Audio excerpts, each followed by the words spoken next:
안녕하세요. R&D 과제 수행을 위한 재무제표 분석을 맡게 된 최윤주 전문위원입니다. 안녕하세요. 거기서 하는 게 아니고 그럼요. 우리한테 해야 되는 거예요. 아, 그래요? 네, 죄송합니다. 처음이라서. 편하게 우리한테 하는 것처럼 하면 돼요. 네네네.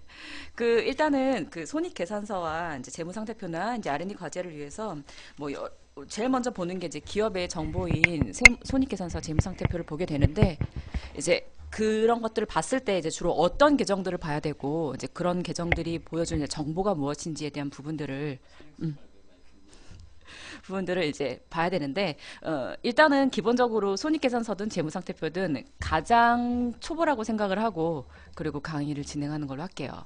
그래서 손익계산서 계정과 재무상태표 계정과 이런 것들이 실제로 실무상에서는 어떻게 처리가 되고 있고 주로 어떤 항목들을 썼을 때 어떤 계정으로 분류가 되며 재무상태표상 여러 가지 계정들이 있는데 자산계정, 부처계정 이런 것들이 주로 어떨 때 이런 계정으로 분류가 되는지 이런 부분들을 초보라고 생각을 하고 천천히 하나씩 알려드리도록 하겠습니다.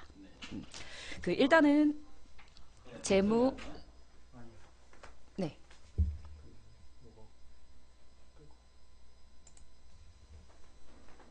네. 네 아, 뭐, 다시 해도 될까요? 그냥 하시면 돼요. 네네네. 일단은 재무제표 안에는 이제 손익계산서, 그다음에 이제 제조가 있는 경우에는 제조원가명세서, 그다음에 이제 재무상태표, 이제 이익잉여금 처분계산서, 요런 것들이 이제 재무제표 해당이 되는데 각각의 그 표마다 성격들이 다 있겠죠. 이제 그 중에서 이제 가장 기본적으로 보는 게 손익계산서. 손익계산서는 일정 기간 동안에 이제 단기의 성과를 보여주는 표로서 한마디로 단기 성적표라고 보시면 되고 1년 동안 전체 매출과 그다음에 그에 딸린 이제 비용들이 다 계산이 되고 그래서 순수하게 내가 소득이 얼마가 잡혔는지를 보여주는 표라고 보시면 돼요. 아까 네 가지가 뭐라고요? 손익계산서, 손익계산서, 그다음에 제조가 있는 경우는 제조원가명세서, 제조원가, 명세서, 그다음에 재무상태표, 재무상태표, 네, 그다음에 이익잉여금 처분계산서, 네, 잉여금 이익잉여금 처분계산서. 처분계산서. 네, 일반적으로 저희가 이제 법인들을 주로 상대를 하기 때문에 이제 이익잉여금 처분계산서는 다 있다고 보고 개인 사업자는 사실 이익잉여금 처분계산서는 없어요. 없긴 하지만 이제 대부분 법인이기 때문에 이렇게 네 가지를 보고 각각의 그 표마다 성격들이 있다고 얘기를 했죠. 그 중에 이제 우리가 제일 쉽게 생각을 했을 때 가계부를 한번 생각을 해볼게요. 우리가 1년 동안 월 가계 소득이 총 얼마인가? 내가 번 돈이 얼마고 그 중에서 내가 이제 월 고정으로 쓰는 비용들은 얼마고 가끔씩 특별한 사항들이 있을 때 나가는 비용들이 있겠죠. 그랬을 때 그런 비용들을 다 차감했을 때 우리가 1년 동안 그러면 총 얻은 소득에서 여러 가지 경비를 쓰고 그 다음에 남은 금액은 얼마인가를 보여주는 게 손익계산서라고 보시면 되고. 여기 보시고 계시죠? 알겠습니다. 네. 그리고 이제 그런 소득의 결과, 그래서 내 이제 그 현재 그 자산 상태가 어떤지. 내가 돈을 벌었으면 번 돈이 더 많고 쓴 돈보다 번 돈이 더 많았다면 당연히 현금이든 뭐 아니면은 예금이든 아니면 특정한 어떤 재산이 형성이 돼 있겠죠. 그게 아니라 내가 번 돈보다 쓴 돈이 더 많다. 그러면 뭐가 있겠어요? 지출이 더 많고. 지출이 더 많아. 그럼 뭐가 있을 것 같아요? 그죠? 빚이 생기죠. 그죠?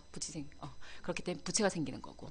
그렇기 때문에 어떻게 보면 단계 성적의 결과물이 그 재무 상태표라고 보면 되는 거죠. 이제 그런 것들이 계속 누적돼 있다 보면 그런 것들이 이제 재무 상태표를 통해서 전년도 대비 그리고 올해 그다음에 앞으로 이런 것들을 추정을 해볼 수가 있는 것들이고. 자, 일단은 손익계산서부터 먼저 볼게요. 손익계산서는 가장 기초적으로 자, 매출액에서 매출 원가를 차감하게 되면 이제 순수한 우리가 흔히 말하는 마진이라고 계산을 하죠. 마진. 이제 그런 마진들에서 이제 일반적인 인건비라던가 인차료라던가 기타 뭐 각종 광고비라던가 수수료들이 나겠죠. 그런 비용들을 다 차감을 했을 때 그 다음에 이제 발생되는 게 영업이익이라고 해요. 즉 마진에서 판매 관리를 차감을 하게 되면 실제로 내가 이 영업과 관련해서 발생된 이득이 얼마인가를 계산해 주는 거죠. 자, 그러면은 이렇게 영업이익 외적으로 그러면 영업 외에 이익이 또 있다는 얘기인가? 라고 생각을 해볼 수 있겠죠. 자, 우리가 이제 사업과 관련해서 다양한 것들이 있을 수 있어요. 예를 들면은 법인 입장에서는 뭐 예적금이 있다던가, 뭐 투자한 상품들이 있다던가, 그랬을 땐 거기에 발생되는 이자 소득도 있을 수 있고, 또 수출입 업무를 하다 보면은 외환 차익이라던가 이런 것들이 발생될 수도 있고, 그죠? 그다음에 가끔씩 이렇게 이제 R&D 과제를 수행하게 되면은 이제 국가 보조금 들이 생길 수 있을 때 그런 것들의 보조금 수익도 발생할 수 있고 그러다 보니까 이런 것들은 영업 외 수익이라고 얘기를 하거든요. 그래서 영업의 수익과 그다음에 영업 외 비용이 있어요. 일반적으로 영업 외적으로 나가는 비용들 가장 대표적인 게 뭐가 있을까요?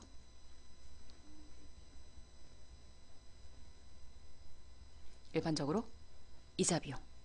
네, 대부분 이제 대출을 껴서 사업을 하시다 보니까 이자 비용들이 발생될 수 있고, 그 다음에 예를 들면 외환 차손 같은 경우 외환 차손도 발생될 수 있고, 그 밖에 뭐 잡손실이라던가, 투자 손실. 뭐 그쵸, 그런 것들도 있을 수 있고, 예를 들면 유형 자산을 처분을 했다. 그죠? 우리가 뭐 예를 들면 차량을 하나 갖고 있었는데 그 차량이 요번에 이제 너무 오래돼 가지고 중고로 팔고 새 차를 하나 사고 싶어. 그래서 차량을 팔았어. 그랬더니 이제 장부상에 남아 있는 그 장부 가액과 그다음에 거기서 이제 판매됐을 때 그 차익이 생길 수 있겠죠. 장부가액보다 높게 팔았으면 이득이 났을 거고, 장부가액보다 낮게 팔았으면 손실이 났을 거고, 그랬을 때 유형자산 처분 이익, 그다음에 유형자산 처분 손실, 이런 것들이 생기게 되겠죠. 이제 그런 것들이 영업 외 수익과 비용으로 잡힐 수 있어요. 그래서 영업 이익에서 일반적으로 영업의 수익을 더하고 그다음에 영업의 비용을 차감하게 되면 이제 법인세를 차감하기 전 이익이 발생되겠죠. 자, 이제 여기서 이제 우리가 법인세를 이제 계산하게 되면 법인세 같은 경우 세율이 어떻게 되죠? 어떻게 되나요? 20%? 네. 일반적으로 소득 금액 기준으로 봤을 때 2억까지는 10%, 그다음에 2억을 초과하는 구간에 대해서는 20% 이렇게 구간이 되죠. 그러다 보니까 그 부분을 이제 법인세 비용으로 차감하게 되면 법인세에는 법인세가 있고 그다음에 법인 지방세가 있죠. 그 10%. 그래가지고 그 비용을 차감하게 되면 이제 우리가 흔히 말하는 당기 순이익이라는 것이 계산이 돼요. 네. 네. 그래서 일반적으로 손익계산서는 우리가 생각을 했을 때, 아, 이 기업이 1년 동안 사업을 해가지고 순수하게 얼마를 벌었는가, 여러 가지 경비들을 차감하고, 그랬을 때 그걸 보여주는 표라고 보면 되고, 자, 그러면은 기업 입장에서 볼게요. 비용에도 여러 가지 성격들이 있을 수 있어요.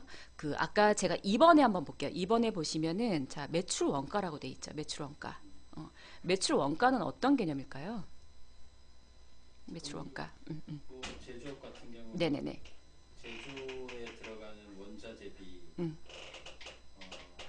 그게 다 아니에요? 네, 일반적으로 이제 매출 원가라고 하게 되면 즉 매출이 발생되는데 직접적으로 대응되는 원가라고 보시면 돼요. 자, 예를 들면 우리가 도소매업 한번 생각을 해볼게요. 도소매업. 자, 도소매 같은 경우는 결국 상품을 매입을 해다가 변형 없이 그대로 판매를 하게 되죠. 그걸 보통 유통업이라고 얘기를 하잖아요. 자, 유통업 같은 경우에는 자, 제품 예를 들면 100원짜리 물건 사다가 내가 200원에 팔았다. 자, 그러면 매출액이 증가하면 증가할수록 거기에 상대응하는 매출 원가도 어떻게 될까요? 그죠. 비례하게서 증가를 하겠죠. 그죠.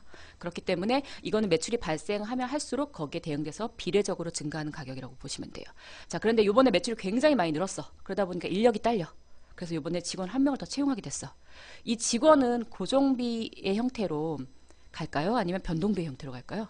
즉, 그죠. 고정비죠. 네. 즉, 매출이 발생했을 때 거기에 대응되는 걸로 비례해서 올라가는 게 아니라 일정 부분은 고정비의 성격인 거죠. 그죠?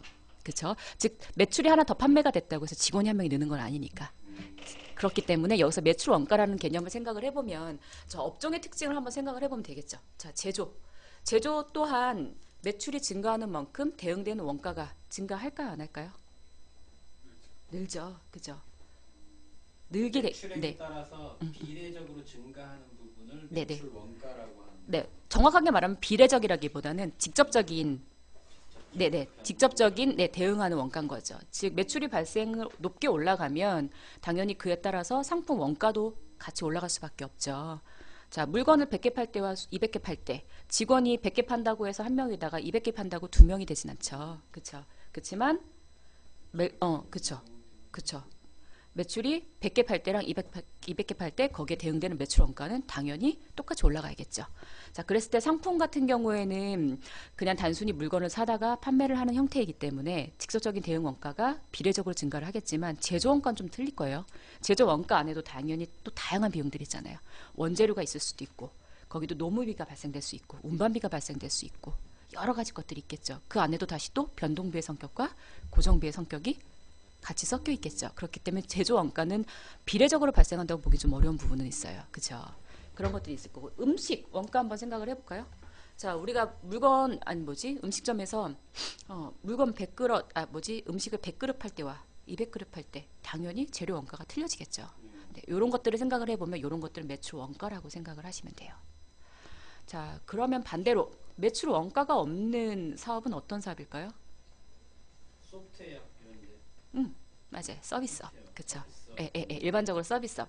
아니면 우리가 쉽게 생각할 수 있는 학원업 같은 거 한번 생각을 해볼게요. 유형의 뭐 어떤 네. 원자재 같은 거. 네네네. 그러니까 우리가 용역의 공급이라고 보통 얘기를 하거든요. 그죠? 용역의 공급은 직접적으로 눈에 보이는 사실은 그 상품의 개념이 없기 때문에 대응 원가라는 것이 거의 없어요. 그러니까 예를 들면 학원에서 잘 생각을 해보면 되겠죠. 한 강의당 이제 강사가 수용할 수 있는 인원수를 생각을 해볼게요. 자, 아이가 한 명 있을 때는 아이가 100명, 예를 들면 그 반이 한 50명까지라고 생각을 해볼게요. 아이가 한 명 있어도 강사는 한 명 있어야겠죠, 최소. 그쵸? 그렇지만 아이가 예를 들면 50명으로 늘었다. 그래도 강사는 한 명일 거예요. 자, 그렇기 때문에 여기에 대응되는 직접적인 원가라고 보기는 어렵겠죠. 그렇기 때문에 우리가 손익계산서상 손익이 많이 났다는 건 그만큼 사업을 잘 운영했다는 뜻인 거고 그만큼 마진을 많이 높이고 고정비를 줄여가지고 그다음에 이익을 얼만큼 냈느냐가 사업의 관건이겠죠. 그러다 보니까 줄일 수 있는 부분들이 매출 원가에서 원가의 비중을 낮추는 것도 방법일 수 있고 또 우리가 고정비를 어떻게 그 효율적으로 잘 관리를 해서 고정비를 줄일 수 있는가의 문제도 있을 수 있어요. 자, 뭐 예를 들면 임차료 같은 거 한번 생각을 해볼게요. 자, 식당업이라던가 학원업이라던가 특정 어떤 그 업종들은 임차료 비중이 굉장히 중요해요. 즉 어디에 입지 선정이 되게 중요하다고 보죠. 그렇죠? 식당 같은 경우 특히 입지 선정 되게 중요하겠죠. 어디에 있느냐에 따라서 거기에 들어오는 인구수가 많이 틀려질 테니까. 그렇기 때문에 그런 데들은 상대적으로 임차료가 비싸지만 임차료 대비 매출이 높으면 되는 거잖아요. 그죠? 그러니까 전반적으로 매출 안에서 임차료가 차지하는 비중이라던가 이런 것들을 보고 아 여기는 매출이 임차료 대비 적정하게 잘 나오고 있구나 이렇게 볼 수도 있겠죠. 그러니까 뭐 임차료가 보통 매출 대비 10에서 20%라고 가정을 하게 되면 적정한 거라고 보여지는 거고 매출 대비 임차료 비중이 30%가 넘어간다. 그럼 뭔가 자리값을 못한다고 보시면 돼요. 이제 그런 식으로 손익계산서 안에 다양한 정보들이 있기 때문에 그런 것들을 보면서 우리가 물론 R&D 과정뿐만 아니라 기업들이 어떤 컨설팅을 한다고 한다면 이런 손익계산서를 보면서 불필요한 비용들이 어디가 나가고 있는지 이런 것들을 한번 진단할 수 있으면 좋겠죠. 자, 그러면은 어디 우리가 손익계산서 자 한번 수익성 지표를 한번 봐볼게요. 그 다음 장 한번 보시면 자 우리가 매출액을 100이라고 놓고 봤을 때 매출액을 100이라고 놓았을 때 이제 매출 원가가 있겠죠. 아까도 얘기했지만은 뭐 예를 들면 제조 원가, 그다음에 상품 매출 원가, 그죠? 그다음에 음식 매출 원가 이런 것들이 있어요. 매출 원가가 차지하는 비율이 도소매하고 제조업이 틀리고 음식업이 틀려요. 자, 이 중에서 생각했을 때 매출 원가가 가장 높은 업종이 어떤 걸까요? 상식적으로 생각을 했을 때. 일단 물건 떼는 게 제일 비싸죠. 도소매? 맞아요. 도소매 자, 보통 도소매 우리가 업종 네, 맞아요. 책정할 수가 없어. 네네. 시중에 이제 이미 형성되어 있는 가격들이 있고, 그죠? 그리고 또 내가 제조자가 아니잖아요. 그러다 보니까 경쟁력이 상대적으로 적어요. 물론 유통망이나 이런 게 좋으면, 그리고 다량으로 판매를 할 수 있는 어떤 그런 게 있다고 한다면 조금 더 싸게 매입할 수는 있겠지만, 그렇지 않으면 일반적으로 매입이 보통 뭐 마진이 어떤 거는 10%, 그다음에 15%, 20% 이런 식으로 해서 평균 도소매 같은 경우는 마진율이 20%가 채 안 되는 것들이 꽤 많이 있거든요. 그것도 이제 품목에 따라 좀 틀릴 수 있겠죠. 그랬을 때 이제 매출 원가라던가 이런 것들이 도소매는 상대적으로 높을 것이고 제조를 생각을 해볼게요. 제조업은 보통 어느 정도 될까요? 지수업은 한 30% 이내 돼야 돼요. 그쵸. 네네.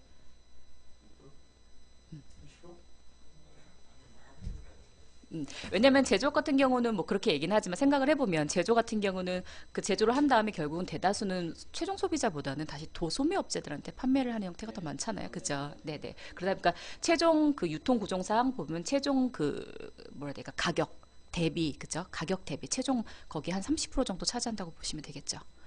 그렇기 때문에 그거는 최종 그 소비자 가격 대비고 실제로 전반적으로 봤을 때는 도소매보다는 매출 원가가 조금 적을 것이고 그죠? 그다음에 그런 음식업이나 이런 거보다는 조금 더 많을 가능성이 크고.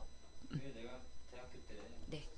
창업교육센터에서 산학연 2번 할 때 그때 이제 말하는 화분 이런 거 만들려고 그 키트를 만들려고 이제 화분 업체 꽃집 업체랑 이제 제휴를 해보려고 이제 그때 했을 때 그 키트를 10,000원에 판매를 하려고 했어요. 네네네. 그러면 제조 단가를 어느 그쵸, 정도까지 그쵸. 해야 되나 했을 네. 때 그때 그 이제 제조를 하려고 하는 제조 기술진들 그 사람들 이제 그 키트에 들어가는 칩이나 보드나 이런 것들의 가격을 책정하는 게 3,300원 이내에 돼야 네, 되는 네, 거거든요. 네. 그러니까 실제 그 모듈을 만들고 우리가 양산 가격을 추론을 한 10,000개 정도 했을 때 나오는 그 제조 원가비가 1,700원 가까이 나왔어요. 그래서 도저히 그 가격에 맞춰줄 수 없어요. 네, 네, 네, 네. 그래서 무산된 적이 있거든요. 네, 맞아요. 그 일단은 그 지금 말씀하신 거는 결국은 최종 소비자가 기준으로 30%가 이제 다른 유통까지 생각을 해보시면 그렇게 되는 거고, 일반적으로 그러면 제조업자는 도소매한테 판매를 한다고 본다고 한다면, 그죠? 매출 대비 원가율은 그보다 좀 높을 거예요. 그죠? 그리고 음식점 같은 경우도 보통 재료비가 차지하는 비율이 한 30% 정도. 예, 예, 음식도요? 음식도. 네, 30% 정도 되죠. 그래서 이제 그렇게 봤을 때 매출액에서 그 바로 대응되는 매출 원가를 차감했을 때 나오는 게 매출 총이익이에요. 매출 총이익에서 기타 판매 관리비를 차감하게 되면 영업이익이 나온다고 했었죠. 그래서 이제 손익계산서상 이제 수입성 지표를 보게 되면 매출 총이익률이라는 게 있어요. 아까도 얘기했듯이 매출 총이익이 전체 매출을 차지하는 비율. 여기서 보게 되면은 40%가 되겠죠. 이 금액이 20% 이상 되면 이제 바람직하다 이렇게 얘기를 하는 거고. 매출액에서 매출 원가를 빼면 매출 총이익이 나오는 거고, 40%가 된다. 그쵸, 그쵸. 매출액 대비 매출 총이익이 지금 40%인 거죠. 여기서 이제 고정비가 얼마 나가냐고 관건이겠죠. 그래서 이제 고정비를 차감한 영업이익, 여기서 매출액 영업이익률이라고 나오는 게 영업이익이 전체 매출에서 차지하는 비율이 어떻게 되느냐. 이제 그게 이제 10% 이상이면 바람직하다라고 얘기를 하는 거고, 마찬가지예요. 어렵진 않아요. 여기서 이제 세전이익, 그다음에 세후이익, 그러니까 당기순이익 기준으로 봤을 때 결론적으로 이게 흔히 우리가 말하는 저런 거라고 보면 돼요. 그 업종별 표준 소득률. 우리가 국세청에서 뭐또 업종 코드가 있잖아요. 주업종 코드. 그 업종 코드가 거의 그 국세청에서 보는 일반적인 이제 평균 소득률이라고 보시면 되거든요. 업종별 소득 비율이 네네. 그렇게 되면은 우리 도소매 같은 경우는 보통 한 6%, 7%, 5, 6%이 정도 선에서 평균 소득률 보는 경우들이 있거든요.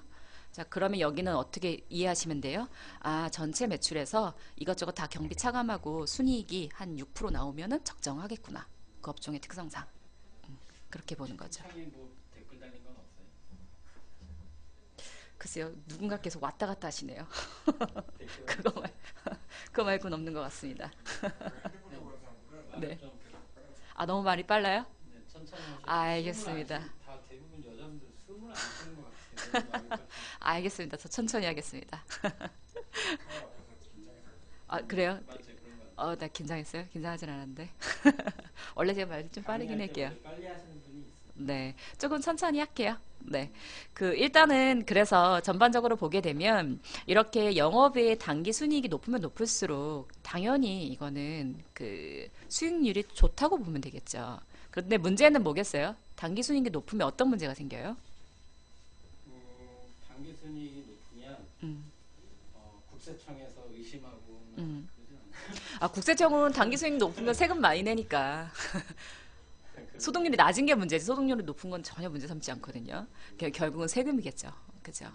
재무상태표도 좋고 그다음에 그러니까 결국은 단기 수익도 좋고 그러면서 세금을 적게 낼 수 있는 방법이 많지 않다 보니까 법인세든 소득세든 그 소득세를 줄이기 위해서 결국은 재무상태표나 단기순이익이 어그러지는 경우가 많이 있어요. 결국은 가공경비라던가 매출 누락이라던가 이런 걸 통해서 세금을 최소화하기 위해 자꾸 만들다 보면 어느 순간 결정적인 순간에 문제가 많이 생기겠죠.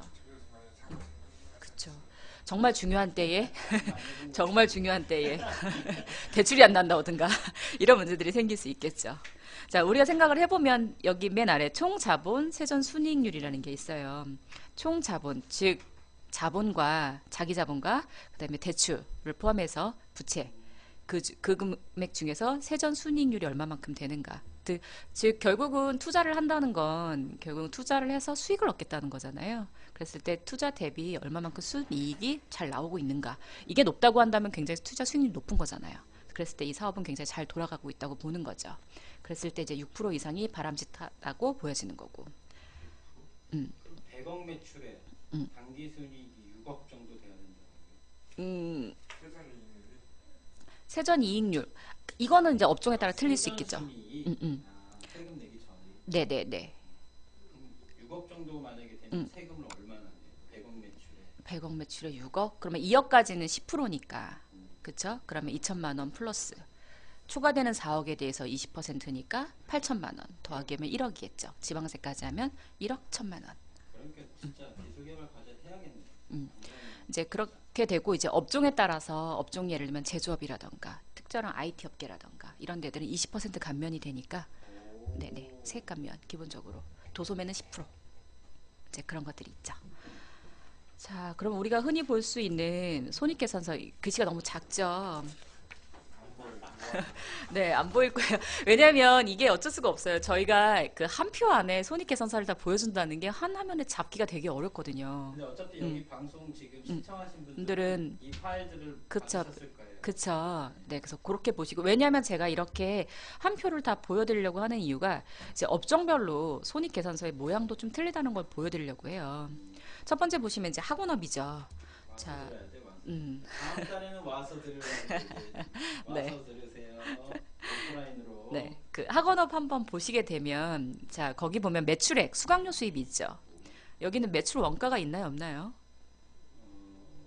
매출 원가가 빵원인데요. 네, 네, 네, 그쵸. 왜냐면은 학원업 서비스업은 대응되는 매출 원가라는 개념이 없기 때문에 그냥 매출액에서 그 다음에 바로 판매 관리비를 빼고 나면 영업이익이 나오거든요. 자, 근데 옆에 있는 한번 도매업 한번 봐볼게요. 도매업은 상품 매출이죠. 동력은 음. 매출 원가가 높네요. 네네, 그쵸. 자, 그러면 여기서 이제 상품 매출 원가는 어떻게 계산되는가 보시면 자, 기초 상품 재고액이 있어요. 자, 즉 작년에 또 못 팔고 남은 기초 아, 2월 된 재고 네네네 재고죠. 그래서 네네. 재고액이라고 그러죠. 그쵸, 그쵸. 기초 상품 재고액. 즉 작년에 팔고 남은 재고가 기말 재고가 올해가 되면 기초 재고가 되겠죠. 자, 여기서 이제 올해 상품을 매입을 했어. 자, 그러면 이제 팔 수 있는 금액은 기초 재고 플러스 단기 상품 매입이 팔 수 있는 금액이겠죠. 자, 여기서 기말 재고, 즉 못 팔고 남은 금액을 빼고 나면 나머지가 매출에 상응하는 매출 원가가 되는 거예요. 상품 매출 원가. 그러니까 매출 원가 계산은 기초 상품 재고액 플러스 단기 상품 마이너스 기말 재고액을 차감하게 되면 재고액은 빼야 그쵸, 되는 그쵸. 왜냐면 기말 재고는 아직 매출을 창출하는 데 기여한 게 아니잖아요. 그러니까 그 금액을 차감하게 되면 상품 매출 원가가 되는 거고 여기는 대충 보니까 한 80% 되는 것 같아요. 그죠? 매출 원가 비율이. 네네. 네네. 거기. 네네. 이제 거기서 이제 판매 관리비를 빼게 되면 영업이익이 나오겠죠. 자, 도소매 특성상 직원이 별로 많지 않아요. 인건비가 비중이 낮아요. 그러니까 손익계산서를 보시더라도 자급이라고 하는 게 보통 일용직으로 신고한 것들을 말하는 거거든요. 네, 그런 비용. 그다음에 뭐 기타 다른 것들은 크게 없네요. 뭐 운반비 정도가 그죠? 도소매에서 생각을 해보면 운반비가 좀 있을 것이고. 그다음에 뭐 업종에 따라 조금 뭐 도매업도 취급하는 게 뭐냐에 따라서 틀릴 수 있지만 광고 선전비 이런 것도 좀 발생할 수 있겠죠. 그다음에 포장비라던가 이런 것들. 네, 포장비. 네 포장비. 이제 판매를 이제 도매 같은 게 해야 되니까 그죠? 이제 그런 것들. 네. 그리고서는 이제 영업에서 그 뭐지 이자 비용이 한 300 조금 넘게 나갔네요. 그걸 차감하게 되면 이제 법인세 차감 전 단기 순이익이 나올 것이고 그다음에 법인세 등을 차감하게 되면 이제 순수하게 단기 순이익이 나오겠죠. 자, 그다음 업종을 한번 봐볼까요? 자, 건설업. 자, 여기는 건설업하고 그다음에 도매업을 같이 하고 있는데요. 여기는 뭐 예를 들면 이래 볼 수 있겠죠. 이제 건설 자재들 판매하는 거 판매도 하시면서 또 공사도 하고 이제 이런 데 같은 경우는 매출 원가가 두 가지가 있겠죠. 하나는 뭘까요? 상품 매출에 대응되는 상품 매출 원가가 있을 것이고 그 다음에 공사에 대응하는 공사 매출 원가가 있겠죠. 도급 공사 매출 원가. 네네, 분양은 아니고. 아니 네. 근데 여기 만약에 이렇게 상품 매출이 네. 이렇게 공사 수익금보다 네. 많으면 네네. 이거 주업종이 네. 도매업을 로 돼 있어야 돼 원래 정상이죠. 그런데 그거를 네네네. 근데 저는 이건 그냥 이거랑 상관없이 물어보는 건데 뭐 여기다 물어봐야 되는 건 아니지만 네. 그러면 그런 걸 우리가 신고를 해서 도매업으로 주업종을 인정받는 거예요? 아니면 세무서에 가서 우리 도매업이라고 신고를 해야 되는 거예요? 사실은 사업자 등록증을 낼 때 주업종 코드를 선택을 하게 돼 있어요. 그렇지만 주업종 코드는 언제든지 바뀔 수 있는 거거든요. 그리고 주업종 코드가 바뀌지 않는다 할지라도 실제로 그 세법은 실질과세라고 해가지고 실제로 매출이 발생되는 게 도매에서 더 많이 발생을 했다. 예를 들면 주업종 코드는 건설업으로 네, 해냈다고 네, 가정을 그렇지. 해볼게요. 그렇지만 실제로 매출은 상품에서 더 많이 매출이 발생된 거죠. 그러면 우리가 이제 그 부가세 신고를 할 때 그 코드를 구분해서 넣어줄 수가 있어요. 예를 들면은 뭐 전체 100 매출 중에서 3이 공사고 7이 도매다. 그러면은 부가세 신고서 상에 주업종 코드를 두 개를 넣어서 코드대로 수익 금액을 분배를 해주면 되거든요. 예를 들면 건설업 코드에다가는 3을 넣고 도소매 코드에다가는 7을 넣어서 신고를 해도 되고. 원래 이제 국세청은 부가세 신고 기준으로 보기 때문에 그거 기준으로 시스템이 자동으로 돌아가요. 사업자 등록증 상에 뭐 주업종이 뭐 이름이 뭐 위아래가 바뀌거나 그런 거는 상관이 없나요? 크게 문제 삼진 않죠. 예. 그리고 이제 실제로 그렇게 만약에 부가세 신고서에 그걸 구분을 해주면 좋은데 업무를 하다 보면 사실 그렇게 하기 어려워요. 그러니까 보통은 주업종 코드로 다 금액이 들어가거든요. 근데 여기서 발생될 수 있는 개인 사업자의 문제점이 뭐가 있냐면 우리가 지금 성실신고 대상자라는 게 있어요. 네, 성실신고 그렇죠. 대상자. 10억 이상. 네네네. 자, 예를 들면 이렇게 볼게요. 건설업은 10억이고요. 도소매는 20억이에요. 근데 주업종 코드를 건설로 들어간 거예요. 예. 자, 그러면 여기가 건설업은 예를 들면은 3억밖에 안 돼. 그리고 도소매가 더 커. 그랬는데 이거를 예를 들면 도소매가 7억. 아까 얘기했지만 건설업이 3억이야. 자, 그래서 근데 이거 부가세 신고를 할 때 아무 생각 없이 그냥 그 금액을 다 건설업으로 신고를 했어. 세무서는 어떻게 나중에 소득세 안내문이 올까요? 세무사가 뭐라고? 세무서에서 나중에 종합소득세 안내문이 오거든요. 예. 자, 그러면 세무서는 어떻게 오냐면 주업종 코드 기준으로 신고된 금액이 10억이니까 성실신고 대상자로 오게 돼 있죠. 아 근데 두 개면은 성실신고 대상자가 안 돼요. 안 되죠. 예를 들면 이제 이거는 뭐 환산하는 금액이 있는데 예를 들면 가정을 해볼게요. 아 매출이 10억인데 도소매로 3억이고 도소매가 7억이고 건설업이 3억. 건설업이 3억이면 업종에 따라 나눠지기 때문에 네네네네. 10억이라고 생각하지 않는다. 그쵸, 그쵸. 원칙적으로 하게 되면 환산을 했을 때 도소매로 하게 되면 뭐 배수를 곱하는 게 있는데 건설업 2배. 그 건설업이 지금 3억이잖아요. 그럼 2배라고 하면 6억. 그다음에 도소매 7억. 그러면 13억이 되는 거예요, 여기는. 건설업 제 주업종 뭐지? 저기 도소매 기준으로. 네? 어렵죠. 이거는 제가 설명을 해드려도 어려울 거라서 그냥 단순하게 생각할게요. 만약에 도소매 기준으로 제대로 들어갔다 그러면 여기는 성실신고 대상이 아니에요. 아 네. 주업종을 네, 네. 도소매로 네네. 하면 주업종을 더소매로 한다기보다는 부가세 신고 때 이거를 좀 업종을 구분을 해서 금액을 분산해서 신고를 했다고 한다면 이게 그 성실신고 대상이 안 됐을 사업체가 거예요. 하나인데 이걸 분산 네. 신고하면 성실신고 대상자가 안 될 그쵸, 수도 그쵸, 있다는 그쵸. 얘기죠. 네네. 원래는 원칙적으로 그렇게 해야 되는 거예요. 그렇게 해야 되는데 보통 그렇게 안 하거든요. 처음 알았네. 나도 그냥 음. 이미 뭐다 해먹을 때고 아니 아유, 할 대로 잘 아니 나는 이제 그 광고쟁이지만 네네네. 요즘 영상 쪽에서 더 많이 나오기 때문에 네네네. 같은 예를 들면 영상 한번 생각을 해볼게요. 영상 제작은 10억이에요. 그죠? 근데 광고 대행은 몇 억이죠? 5억이죠. 자, 그러면 이거를 부가세 신고 때 다 영상으로 안 놓고 그냥 저걸로 넣었다. 서비스업 그쪽으로 넣었다. 그러면 5억 넘는 순간 성실신고 대상이 될 거예요. 근데 이거를 영상으로 구분을 했어. 뭐 예를 들면 영상 4억, 그 다음에 뭐지? 그 광고 대행 2억 이렇게 했어. 그러면 계산하게 되면 이거 대상 아니에요. 8억이 될 거고 10억 미만으로 갈 거거든요. 그러면 이런 환산을 하게 되면 전화하세요. 좋습니다. 그래서 저는 이런 부분들을 이제 받아가지고 성실신고 대상인 것들을 이제 실질과세 따라서 하게 되면 되거든요. 이걸 네네 그렇기 때문에 그런 부분들을 잘 코드를 분별을 해서 하게 되면 성실신고 대상을 피할 수 있는 방법들은 많이 있고 그다음에 또 이거를 업종을 구분하게 되면 나중에 조세 감면 받을 때도 마찬가지예요. 조세 감면도 도매업과 여기 있는 건설업을 같이 하잖아요. 건설업은 20%고 도매업은 10%예요. 그러면은 각각 소득을 구분을 해서 상품에 대해서는 10%, 그다음에 도소매에 대해 아니 그 뭐지 건설업에 대한 20%를 각각 적용하는 거죠. 세액 문제도 엄청 많이 네네네. 그렇기 때문에 건설업이나 이런 것들, 제조업 같은 경우들은 제조업도 어쩔 수 없어요. 보통 제조 매출하고 그 다음에 이런 거 건설업 같이 하는 데도 꽤 있으시거든요. 뭐 예를 들면은 뭐 맞아요. 네, 환풍기나 이런 것들 제조 직접 해. 그 다음에 설치도 해줘. 그러면은 제조 매출하고 그쵸. 아시는 분 저기도 그 건설사인데 네네. 건설 도급도 하고 네네. 거기 들어가는 뭐 샤시라든지 네네네네. 이런 것도 같이 같이 공급을 하게 하는데 되죠. 네. 이거 같은 경우는 건설업하고 제조업이 들어가 있지만 둘 다 20%짜리고 둘 다 10억짜리니까 실익이 별로 없겠죠. 그렇지만 아까처럼 도소매와 그 다음에 뭐 그 서비스업이 있다거나 아니면 중간에 뭐 이런 제조업이 껴 있다거나 그러면은 성실신고 대상 계산할 때 완전히 계산이 틀려질 수 있죠. 빨리 전화 왔어요. 0257-8520으로 해서 최윤주 위원님을 찾으세요. 네. 일단은 그래서 이제 단기성 그 뭐지? 손익계산서에서도 이런 차이가 생긴다. 그리고 이제 이런 데들은 보면은 그 상품 매출 같은 경우에는 기초와 단기와 기말이 한 재무상태표에 표시가 되지만 도급공사 한번 봐볼게요. 여기는 매출 원가만 표시가 되죠. 그러면 이 금액이 어떻게 산정되는지는 뭘로 알 수 있죠? 옆에 있는 공사 원가 그쵸. 명세서요. 그쵸. 원가 명세서를 봐야 얘가 매출 원가가 어떻게 산정되는지를 볼 수 있겠죠. 마찬가지로 여기도 원재료, 기초 원재료에 단계 매입한 거, 그 다음에 기말 원재료를 차감하고 나면 원재료가 얼마큼 들어갔고, 그 다음에 여러 가지 임금, 그 다음에 뭐 여러 가지 들어가는 비용들 있죠. 경비들을 했을 때 실제로 제조를 하는데 들어간 경비는 이만큼이다.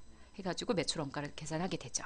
그래서 손익계산서는 이런 것들을 보여주는 거라고 보시면 되고, 자 그러면은 이제 업종별로 각각 특징을 한번 봐볼게요. 우리 이제 정리를 한번 해볼게요.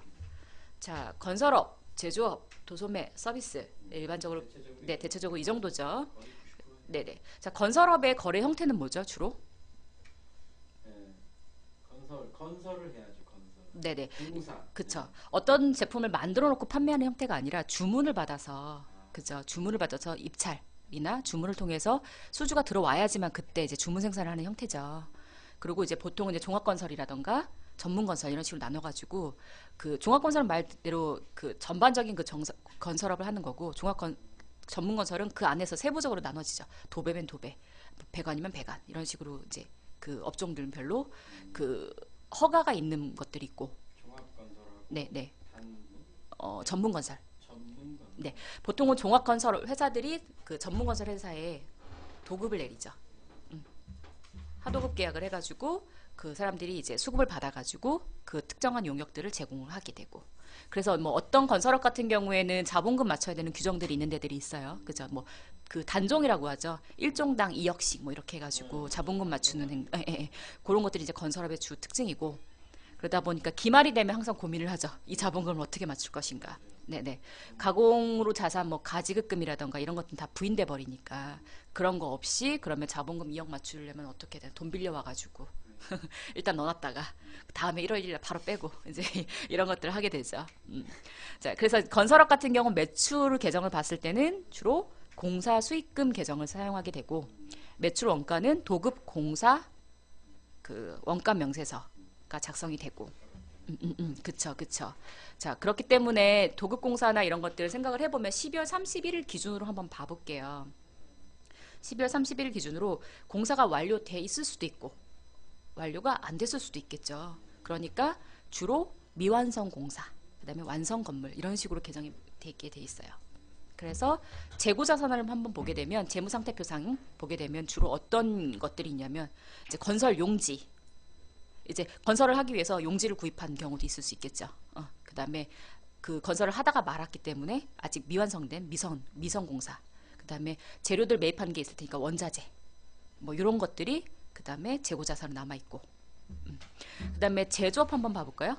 제조업 같은 경우는 이제 그 일반적으로 원재료를 구입해다가 거기다가 뭐 예를 들면 시설 장비라던가 기계 장치나 이런 것들 통해서 뭐 돌아가는 시스템도 있을 수 있고 아니면 인건비 비중이 높은 제조업도 있을 수 있고 여러 가지 형태는 있어요. 그죠? 그랬을 때 이제 거기에 인건비가 투자가 되고 여러 가지 용역들이 투자가 돼서 하나의 상품을 만들게 되죠. 제품을. 자, 그랬을 때 근데 우리 방송이란다. 세미나 시간이 이제 절반밖에 안 남았는데. 다 할 수 있습니다. 걱정하지 마세요. 9페이지까지. 걱정하지 마세요. 다 할 수 있어요. 충분히 할 수 있어요. 자, 그래서 여기서 왜냐면 설명 다 할 거기 때문에 뒤에는 쭉쭉 넘어갈 겁니다. 자, 그래서 이제 네네, 나머지는 그냥 손익계산서랑 이런 것들이기 때문에. 자, 그러면 제조업을 보게 되면 이제 그러면 제조업 같은 경우에는 그런 인건비라던가 나머지 기타 원재료라던가 그다음에 외주 용역이라던가 외주 어떤 그런 가공 용역이라던가 이런 것들을 통해서 제품이 만들어지게 되죠. 그래서 이제 매출은 제품 매출로 돼 있어요. 그다음에 거기 대응하는 그 경비로서 제품 매출 원가가 있고 당연히 제조 원가 명세서가 작성이 되겠죠. 자, 그러면은 제조업의 특성상 어떤 형태로 제품이 만들어지는가 생각을 해볼게요. 원재료에다가 노무비가 들어가고 외주 가공비 같은 게 들어간다고 얘기를 했죠. 자, 그러면은 이런 것들이 투입이 돼서 어떤 제품이 만들어지냐면 일단 제공품이라는 게 만들어져요. 제공품은 뭐냐면 아직 완성되지 않은 제품이거든요. 네네네네. 예를 들면은 원재료비 100, 노무비 100, 그 다음에 기타 경비 100 해서 300을 투입을 해가지고 지금 제품을 막 만들고 있어. 그래서 12월 31일자에 보니까 총 300 중에서 제품 완성된 게 예를 들면은 뭐 200은 완제품이 만들어졌고 100은 아직 만들다 말았어. 그러면은 그쵸. 제공품이 100이 지금 있는 거고 그 다음에 제품이 200이 있는 거죠. 그 다음에 그 200 중에서 제품을 완성된 건 200이야. 이걸 다 팔았으면 기말에 제품 재고액은 없겠죠. 근데 기말에 제품을 다 못 팔았어. 그러면은 기말 제품이 남아있겠죠. 이제 그러면은 그 중에서 예를 들면은 50만 재고가 남았다. 그럼 150이 제품 매출 원가가 되는 거겠죠. 그렇기 때문에 기말 재무 상태표상 남을 수 있는 재고 자산은 뭐가 있을 수 있을까요? 기말 재고 어. 100 남아 있는 거. 재무 상태표상에 우리가 볼 수 있는 그 제조업의 재고 자산. 그럼 네. 가만히 생각을 해보면 상식적으로 생각을 해보면 생각해 볼 수 있겠죠. 아무래도 아직 덜 좋았습니다. 그쵸. 원재료를 잔뜩 매입해다가 지금 제품을 만들기에 투입한 원재료도 있을 것이고 남아있는 원재료도 있겠죠. 그러니까 원재료 계정 일부 재고가 남아있을 수 있고 그 다음에 제품을 막 만드는 과정 속에서 12월 31일자 기준으로 아직 덜 완성된 제공품 계정이 있을 수 있고 그 다음에 최종적으로 만들었지만 못 팔고 남은 제품이 있을 수 있고 이런 것들이 재무상태표상에 보여질 수 있겠죠. 자, 그다음에 도소매 같은 경우를 생각을 해보면 되게 단순해져. 도매업은 이제 결국은 최종 소비자가 아닌 또 다른 도매업자나 소매업자들에게 판매를 하는 거고 소매업은 최종 소비자를 대상으로 하는 거고 그러다 보니까 매출의 형태에서 상품 매출로 있지만 도매업 같은 경우는 주로 세금 계산서를 발급을 하는 형태의 사업일 것이고 소매업 같은 경우는 주로 온라인 매출이라던가 최종 소비자를 직접적으로 상대한다고 한다면 신용카드 매출이라던가 단말기를 설정하고 그런 형태의 매출이 발생될 수 있겠죠. 그래서 이제 회계 처리는 상품 매출, 그 다음에 제조 원가 명세서는 없어요. 다만 상품 매출 원가가 있겠죠. 매입해다가 판매하고 남은 재고가 있을 것이고 그렇기 때문에 재고 자산 되게 단순하겠죠. 상품 아니면 내가 수입을 하고 있다. 수입을 하고 있는데 이게 지금 12월 30일자 기준으로 배에 선적이 돼서 오고 있는 중이야. 그러면 미착 상품 이제 이런 계정도로 있을 것이고 서비스업은 재고라는 게 없다 보니까 그죠? 여기는 보통 이제 서비스 매출, 용역 매출, 뭐 다양한 이름은 이제 세무 대리인마다 약간 틀릴 수는 있어요. 그리고 대응되는 매출 원가는 없고, 재고 자산 없고, 그래서 보통 이제 그 손익 계산서를 봤을 때 이런 특징들이 있다라고 보시면 되고, 보통 우리가 고정비 중에서 제일 많이 생각될 수 있는 게 인건비, 임차료 이런 것들이 있어요. 그게 가장 힘들어. 네. 기업들이 제일 힘들어. 그쵸. 그랬을 때 이제 인건비 비중이 높은 업종일수록 당연히 부가세는 많이 내겠죠. 서비스업 같은 거 한번 생각을 해볼게요. 서비스는 매입이라는 개념이 별로 없죠. 그러다 보니까 대부분 다 인건비로 나가는 거기 때문에 부가세 신고를 한번 해보면 굉장히 부가율이 높게 나오죠. 즉 부가세를 굉장히 많이 내는 업종이에요. 왜냐하면 인건비 부분은 부가세, 매입세 공제되는 부분이 아니기 때문에 그만큼 전체 경비에서 인건비가 차지하는 비중이 높을수록 그만큼 매입이 없다는 뜻일 거기 때문에 매출에서 매입을 차감한 부분에 대해서 부가세를 낸다고 생각을 해보면 굉장히 높겠죠. 지금 시대가 다 서비스업 위주로 많이 창업을 하는데 세금을 많이 내야 되겠네. 그쵸. 그렇긴 한데 이제 결국은 상대로부터 사실은 부가세를 별도로 받아서 납부를 하는 거기 때문에 사업주가 부담하는 세금은 사실은 아닌데 이제 체감을 하게 되는 거는 세금을 많이 낸다고 생각할 수 있죠. 대신에 이제 도소매 같은 경우 매출이 굉장히 높아도 상대적으로 부가세는 좀 덜 내죠. 웬만큼 그만큼 매입이 많으니까. 보통 뭐 아까도 얘기했지만 그 매출 이익률이 그러니까 그 매출 이익이 예를 들면은 매출 총 이익이 20%다. 그러면 80이 매입이잖아요. 부가세도 그러면은 20% 정도밖에 차익이 안 생긴다고 하는 거니까 거기서 뭐 임차료나 이런 것들 매입세 공제 받을 거 더 빼고 나면 실제로는 부가세는 매출 대비 굉장히 적게 내는 업종이죠. 그다음에 제조업하고 건설업은 그 중간쯤 있을 것이고. 그래서 이제 이런 것들을 보면은 업종에 따라서 주로 이제 어떤 특징들이 있겠다. 부가세에서는 어떤 특징이 있고 종합소득세나 이런 부분은 매출 대비 인건비 비중이 높은 업종, 적은 업종. 선진국으로 가면 갈수록 서비스업이 활성화돼야지 세금도 많이 내게 되는 긍정적으로. 그쵸. 서비스업의 특성상 어쨌든 간 이 부분은 이제 결국은 사업주가 기여하는 정도가 어느냐에 따라서 사실 소득률이 굉장히 달라질 수 있어요. 외주 용역이라던가 타인을 많이 의존하는 업종이라고 한다면 소득률이 상대보다 낮을 것이고, 대표자가 직접 움직여서 사실은 굉장히 소득을 많이 내는 업종이다. 그 대표자가 기여하는 부분이 굉장히 크다. 그러면 보통 별로 그 나가는 인건비가 없기 때문에 소득률이 굉장히 높죠. 예를 들면 이제 수출입을 하는 데 있어서 중개업 하시는 분들, 이런 분들은 뭐 직원도 없잖아요. 본인 혼자 하고 매출이 1억 5천이면 자기 마진이 막 1억이 넘잖아.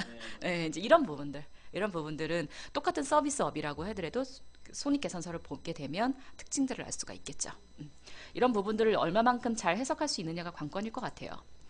자, 재무상태표 한번 봐볼게요. 오늘은 그 손익계산서랑 재무상태표의 계정들을 중심으로 쪼개서 볼 거기 때문에 제가 뭐 부채 비율이라던가 이런 부분들은 자세히는 안 할게요. 왜냐면 이미 그때 신용평가 등급이라던가 그때 다른 위원님들이 많이 해주셔가지고 그 부분은 그렇게 뭐 다들 알고 계시니까, 다만 재무상태표에서 이제 곡 차지하는 게 어떤 항목들이다 이런 것만 보여주는 걸로 할 거고, 재무상태표 계정을 한번 봐볼게요. 재무상태표는 이제 누적된 성적이라고 얘기를 했죠. 저 기초와 기말의 재무상태표가 틀릴 수밖에 없어요. 왜 틀릴까요? 네? 한 회사의 기초 재무상태표와 기말 재무상태표가 틀릴 수밖에 없어요. 이유가 뭘까요? 초 재무상태표와 기말 재무상태표가 다르다. 그뭐 모르겠어요. 왜냐하면 1년 동안 사업을 했으니까, 즉 단기순이익이 발생할 거니까. 그쵸? 단기순이익 결과 손실이 났으면 뭐 자산을 까먹었든 부채가 더 늘었든 어떤 형태로든 생겼을 것이고, 1년 동안 사업을 해본 결과 순이익이 났다. 그럼 당연히 자산이 늘었던가 뭔가 있겠죠. 그렇기 때문에 그 재무상태표는 손익의 그걸 가지고 운영한 결과물이에요. 결과물. 아까 얘기해봤죠. 자, 가계소득 한번 생각을 해볼까요? 아까. 이제 자, 우리 손익계산서를 왜 단기 성적이라고 하냐면 손익계산서는 1년 동안에만 그쵸. 했는 거에 대한 내용이지 그쵸. 작년 거에 대한 내용이 연결이 되는 게 아니에요. 그쵸. 연결이 되는 부분은 네. 그 재고액 뭐 그런 부분만 연계가 되는 거지. 나머지는 그쵸. 뭐 간단하게 한번 생각을 해볼게요. 우리가 가계부 작성한다고 생각을 해볼게요. 자, 1년 동안 내가 이제 근로소득자야. 그래가지고 연봉이 진짜 많아서 한 5천 정도 된다고 해. 그냥 가정해서. 뭐 많은 건 아니지만. 뭐가 많아요. 그러니까 많은 건 아니지만 보통 일반적으로 5천 받는 사람도 없기 때문에. 왜냐면 저희 세무 대리인이 그 인건비 신고를 해보면 알아요. 근로자들이 받고 있는 임금이 얼마나 낮은지. 그죠? 실제로 연봉 5천 이상 가져가시는 분들이 그렇게 많지 않아요. 자, 내가 근로소득자야. 그래서 5천만 원을 벌었어. 5천만 원을 급여로 받았는데 뭐 매달 나가는 월세, 식비, 뭐 애들 뭐 교육비 이런 거 다 하고 나니까 실제로 그쵸, 5천이면 많은 거죠. 사람들이 안 돼. 자, 거기서 했더니 실제로 내 가계소득은 실제로 500밖에 없더라. 그나마 이제 마이너스 안 난 것도 다행이에요. 500이 났어. 그러면은 그 500이라고 번 돈은 어디에 남아 있을까요? 어떤 형태로? 어떻게 남아 있을 것 같아요? 통장이 현금으로요? 통장에? 뭐 그렇지 않아요. 그쵸. 일반적으로 우리가 뭐 매달 쪼개서 20만 원이 30만 원 적금을 넣었다. 그래가지고 적금 분계 뭐 연 한 360 된다. 그리고 나머지 140은 현금 일반 쓰는 통장에 꽂혀 있다. 뭐 이런 것들. 아니면은 그 중에서 현금으로 뭐 내가 한 10만 원 갖고 있다. 그러면 결국은 내가 아무것도 없는 상태에서 올해 처음으로 근로소득이 발생됐고, 거기서 이거 다 빼고 났더니 기말에 딱 계산을 해보니까 내 가계부상에 통장에 얼마, 적금으로 얼마, 그 다음에 현금을 갖고 있는 돈 얼마, 이런 식의 이 나올 거 아니에요. 그러니까 결국은 뭐냐면 그 1년 동안 경제 활동을 한 결과물이 결국은 자산 상태로 남아 있는 거죠. 그쵸? 자, 그러면 내가 1년 동안 해보니까 부채가 마이너스더라. 그럼 뭐가 나오겠어요? 저 같은 경우 카드 대금이 남아있겠죠. 12월 말짜로 보니까 내년에 1월 달에 나가야 될 카드 금액이 300이 남아있더라. 통장인 빵인데. 그러면 뭐겠어요? 미지급 금으로 일반적으로 생각을 해보면 카드 대금 300 이렇게 부채로 잡혀 있겠죠. 그러니까 결국은 모든 경제활동의 결과물은 자산 부채의 어떤 상태로 남아있다는 뜻이에요. 그 얘기는 지금 재무상태표는 손익계산서가 어떤 연관이 있는가, 즉 손익계산 누적된 거라고 그랬죠. 매년 경제활동을 한 결과 사업에 경제 손익이 발생돼서 그 결과물이 계속 누적돼 있다가 특정 시점이 되면 올해 2016년도 1월 1일자에 현재 재무상태표는 비교식으로 보통 돼 있으니까 전년도에는 예를 들면 유동자산이 얼마였고 그 다음에 부채가 얼마였고 그래서 최종적으로 자본금이 얼마였고 했는데 1년 동안 사업활동을 하고 그거에 따른 결과물로 당기순이익이 발생이 됐어. 그러면은 당연히 자산이 증가해 있거나 아니면 부채가 감소해 있거나 어떤 형태로든 그게 여기 반영돼 있겠죠. 이제 그런 부분들이 손익계산서와 재무상태표 연관성이 있는 부분인 거고. 자, 그러면은 이제 그 부분을 설명을 한번 해볼게요. 자, 기초에 그 다음 장 한번 넘겨볼게요. 기초에 현금 우리가 사업을 첫 해 했다고 가정을 해볼게요. 사업 첫 해에 현금 3억을 들여가지고 이제 사업을 새로 시작을 해. 그래서 법인 설립을 해서 자본금을 2억짜리 만들었어. 그리고 현금이 3억이라는 거는 1억은 어디서 끌고 왔다는 뜻이겠죠. 자, 이거는 이제 은행으로부터 대출 1억을 받았어. 그래서 3억을 가지고 사업을 시작을 하려고 했어. 그러면 이제 3억을 가지고 이제 쪼개봐야겠죠. 이제 회사 사무실도 얻어야 되고 임차 보증금도 나가고 그 다음에 뭐 예를 들면 이제 음식점업이라고 가정을 해볼게요. 음식점업.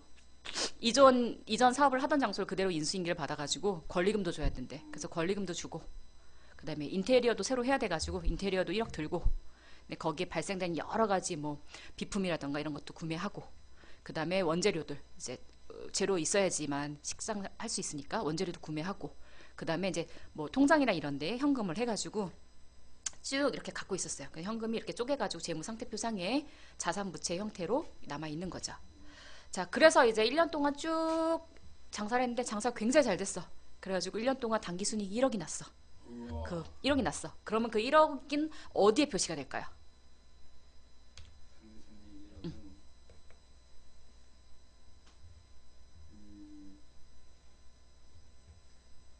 자본.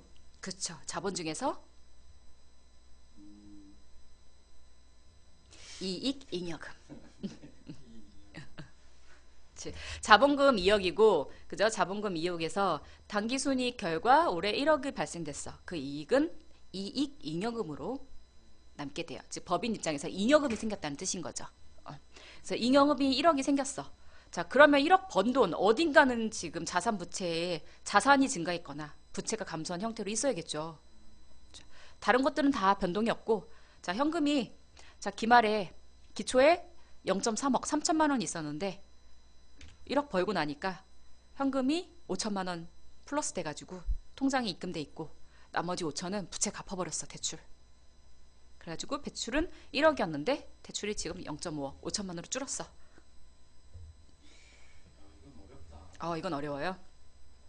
아니, 자, 부채에서 빼지고 현금에서 늘어났는데 네네. 왜 자본의 이익 잉여 1억이 늘어나요? 자, 생각을 해봐요. 생각 안 하고 싶어요. 자, 이익잉여금 1억이 생겼다는 거는 순수하게 현금으로 돈다발로 갖고 있다고 생각해볼게요. 자, 돈다발이 생겼어. 5천만 원. 이익잉여금이. 그래가지고 현금을 갖고 있어. 이거를 갖고 있으면 안 될 것 같아. 그래서 이제 이 부분을 어떻게 처리할까 생각을 해보니까 그래, 일단 부채가 있으니까 부채가 있으면 마음이 불편해. 그래서 이거 갚아야겠어. 그래서 5천만 원은 대출을 갚았어. 그리고 5천만 원은 어떻게 해요? 통장에 집어넣어야겠죠. 그 자본은 어떻게 돼요? 자산 마이너스 부채. 자, 그렇게 되면은 자산 5, 0.5 빼기 대출 마이너스 5. 그러니까 플러스 되니까 1이 되죠. 이렇게 되는 거죠. 차대변에 항상 균형이 맞아야 된다고 하는데 이 부분은 조금 어려울 수는 있어요. 네네. 자, 그러면은 자, 그 다음 걸로 한번 봐볼게요. 자, 그러면 재무상태표 아까 손익계산서와는 다르게 재무상태표는 계속 누적된 결과물이라고 했죠. 자, 그러면 이런 재무상태표가 의미하는 건 뭘까? 가만히 생각을 해보면 결국은 그 차변의 자산 계정과 대변의 부채와 자본금 계정이 있죠. 결국은 부채와 자본금 계정은 어떤 의미냐면 자금을 조달하는 방법에 대한 계정이에요.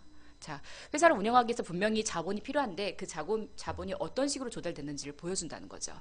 즉 자기 자본, 주주들이 투자를 해가지고 생긴 자본금이 있을 수도 있고 또 사업을 운영한 결과 손익이 계속 쌓이다 보니까 잉여금이 쌓여서 플러스 잉여금이 생겼을 수도 있고, 그 다음에 돈이 부족해가지고 어딘가로부터 부채를 그저 끌고 오는 거죠. 대출을 받아가지고 그렇게 해서 결국 자금을 조달을 한 거죠.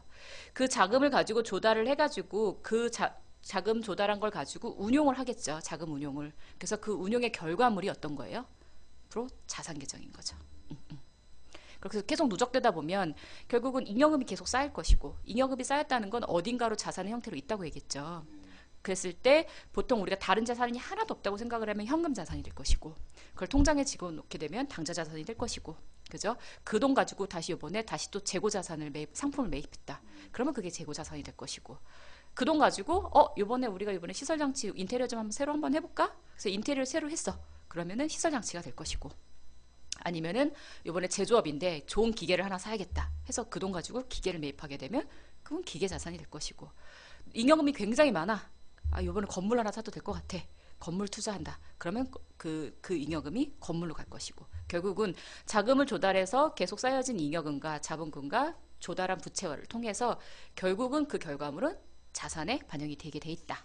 이게 그 광고에 나오는 것처럼 빚도 자산이라는 개념이 조금 이해가 돼야 이게 조금 이해가 쉬울 것 같아요. 네네. 이런 아직은 사실 차대변, 그 다음에 자산 계정과 부채, 자본금의 계정이 사실 낯설 수 있어요.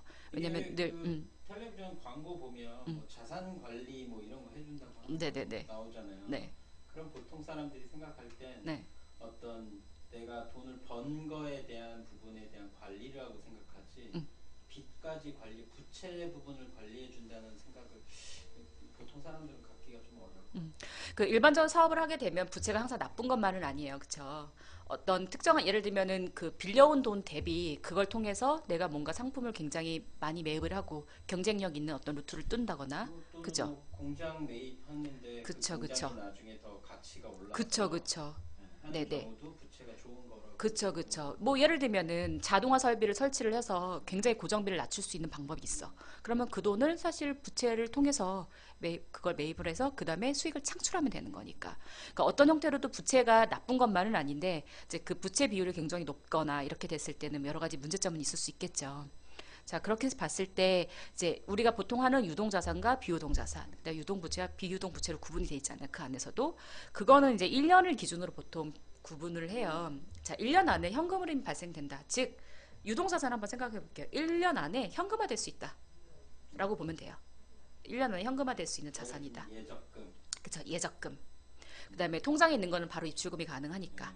그다음에 투자 자산 중에서 그죠, 바로 이제 매각할 수 있는 것들, 언제든지 원하면 현금화를 시킬 수 있는 것들이 있잖아요. 이제 그런 것들은 당좌 자산. 그 다음에 뭐 단기 대여금, 단기 대여금이라고 하는 건 대여는 했는데 1년 안에 회수할 대여금이니까 그런 것들은 이제 유동 자산에 포함이 되는 거고. 그 다음에 재고 자산은 상품이나 이런 것들은 보통은 매출과 연결이 돼 있잖아요. 그러니까 그 회계 기간을 보통 1년으로 본다고 하면은 1년 안에 이것들은 매출을 통해 가지고 수익을 창출할 때 기여할 거기 때문에 얘네들도 그 유동자산에 포함이 되죠. 자, 비유동자산 같은 경우는 대여를 했는데 예를 들면은 1년, 2년, 3년 후 이때 이렇게 받기로 한 것들이야. 1년 이후에. 그러면은 이거는 1년 안에 회수할 금액은 아니니까 이거는 비유동자산으로 분류가 될 것이고. 그럼 좀 이거 생뚱맞으시면 예를 들면 보험금 같은 거는 네. 어디에 들어가는 거예요? 혹시? 보험금? 예. 어떤 뭐 대표들이 보통 퇴직자 연금 보험이라고 해서 네네. 그런 것들을 많이 하는데. 뭐 예를 들면은 그런 것들 정확하게 좀 성격을 파악을 해봐야 되는데, 장기 예적금으로 돼 있다 그러면은 이거는 장기로 가야 되는 부분들이죠. 장기. 네네. 비유동 자산으로 가는. 그쵸, 그쵸. 네네. 그런 식으로 가게 되고, 무형자산 같은 경우는 사실은 뭐 예를 들면 기계 장치를 매입을 했다. 현금은 바로 그 해에 들어가지만 이거는 이제 5년간이나 뭐 몇 년간에 걸쳐서 감가상각위를 통해서 이제 경비 처리가 되고, 실제로 얘네들은 그 현금 흐름이 발생하는 건 아니지만 그 매출 대비 수익을 창출하는 데 기여하는 게 여러 연도에 걸쳐서 발생하기 때문에 유형자산은 무형자산이나 이런 것들은 비유동자산으로 분류가 되고, 그다음에 이제 그 임차료 에 대한 그 뭐라 해야 될까요? 저거 있죠. 보증금 이런 것들도 다 이제 기타 자산으로서 비유동 자산에 포함이 되겠죠. 특허 같은 경우는 무형 자산에 들어가는. 그쵸, 그쵸. 특허권 같은 경우 무형 자산, 영어권 이런 것들. 뭐 그런 것들은 다 무형 자산에 포함이 되는 거고, 유동부채도 마찬가지 1년 안에 갚아야 될 돈이라고 보시면 되고, 비유동 부채는 1년 이후에 갚아야 될 돈이라고 보시면 자, 그 회사를 봤을 때 투자자의 입장에서 아니면 돈을 빌려주는 입장에서 봤을 때는 유동 자산이 높은 게 좋은가요? 비유동 자산이 높은 게 좋은가요? 자산은 유동 자산이 어, 높 아닌지 낮아야 네. 좋은 거 아니? 유동 자산이 높은 게 좋죠. 왜냐면 1년 안에 그만큼 여기는 회수할 수 있는 돈이 많다는 거죠. 매출 채권 같은 1년 거. 안에 망해도 회수할 수 맞는 게 좋은 거예요? 그쵸. 일단은 유동성이 좋다는, 그러니까 유동 자산이 많다는 건 그만큼 현금으로 확보할 왜냐면 기업은 결국은 현금 확보가 중요하거든요. 현금 흐름이 얼마만큼 잘 되느냐가 관건인 거죠. 근데 장기적으로 봤을 때는 비유동 자산이 많이 있는 게 무조건 그렇지만은 않아요. 그렇지만 않고 어쨌든 간 1년 안에 회수할 수 있는 현금성 자산이 많다는 건 그만큼 그 기업의 현금 흐름이 좋다는 뜻이니까 이런 부분들이 잘 원활하게 돌아가겠죠. 왜냐하면은 아이템도 좋고 다 좋은데 자금이 막혀 있을 때 가장 큰 문제인 거잖아요. 결국은 유동성에 있어서 그게 원활하지 않다는 뜻인 거잖아요. 자금이 일단 기업에서는 그쵸. 혈액 흐름처럼 그쵸, 중요하기 그쵸. 때문에 그렇기 때문에 유동 자산은 굉장히 비유동 자산보다는 그쵸. 유동 자산이 많아야 된다. 그쵸, 그쵸. 그래서 매출 채권이라는 것도 다 유동 자산이죠. 그러면 반대로 부채는 어떤 게 높을수록 좋겠어요? 당연히 비유동 부채겠네. 그쵸, 반대 그쵸. 방향이. 그쵸, 맞아요. 그러니까 1년 안에 빨리 갚아야 될 돈이 많다. 그러면은 비교해보겠죠. 결국은 1년 안에 빨리 갚을 돈을 뭘로 회수를 하겠어요? 1년 안에 빨리 받을 수 있는 유동자산으로 보겠죠. 즉, 유동자산 비율이, 유동자산이 유동부채보다 많으면 일단은 안정적으로 보는 거고, 당장 1년에 갚을 돈은 많은데, 오히려 1년 안에 회수될 돈이 더 작아. 이러면은 이제 문제가 생긴 거 유동성에. 그래서 유동 비율을 볼 때 그걸 보는 거죠. 유동 비율이라는 게. 네네. 그런 거고. 그 다음에 잉여금이 이제 쌓이게 되면 실제로 예를 들면 잉여금이 6억, 7억이 쌓였어. 그러면 이게 결국은 다시 재투자로 되거나 아니면 현금성 자산을 잇거나 해야겠죠. 근데 보통은 없죠. 왜 없겠어요? 다 가지급으로 가져가셨죠. 그래서 가지급금이 유동자산에 포함이 돼 있으나 사실은 회수할 수 없는 돈이라고 보시면 그거는 약간의 가공자산 같은 개념이라고 보시면 되겠죠. 이순이 가수금으로 다 써야 되는구나.